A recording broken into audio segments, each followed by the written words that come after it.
Shane van Gisbergen just tied his best ever finish at Atlanta, and he's still replaying the final 2 laps in his head. What could he have done differently? Let's break it down.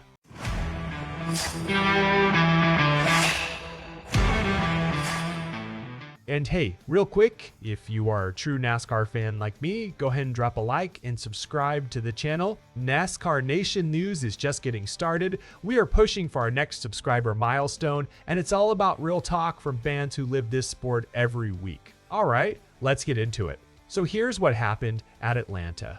Van Gisbergen restarted 5th for a green-white-checkered finish, running from the outside of row 3. He couldn't find a way forward from there and crossed the line 7th, but then a bonus. Bubba Wallace of 23XI Racing was hit with a post-race penalty for going below the yellow line and gaining an advantage. That bumped Van Gisbergen up to 6th.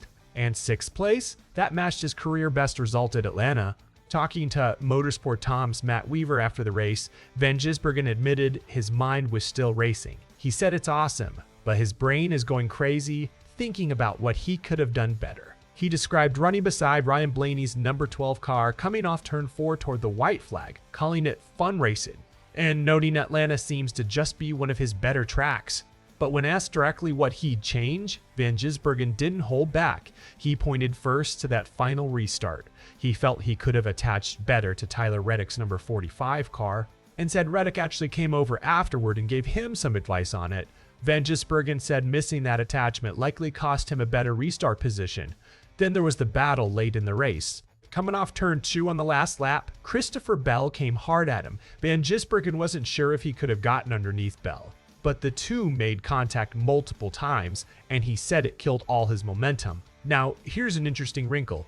Despite that strong 6th place run, Van Gisbergen actually dropped a spot in the championship standings, falling to 15th.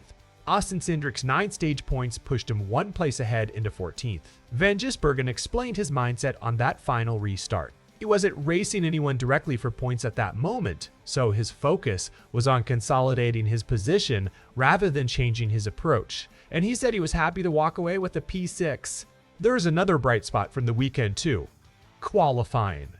Trackhouse Racing has struggled with 1-lap pace this season, but Ross Chastain led the team's effort with the 9th fastest time in qualifying, while Van Gisbergen qualified 12th. Van Gisbergen pointed out that normally the team qualifies in the 30s at tracks like this, but still races well, so seeing 12th and 9th was a pleasant surprise, and a sign of improved speed heading forward. Up next, the NASCAR Cup Series heads to North Wilkesboro Speedway on July 20th for the Window World 250.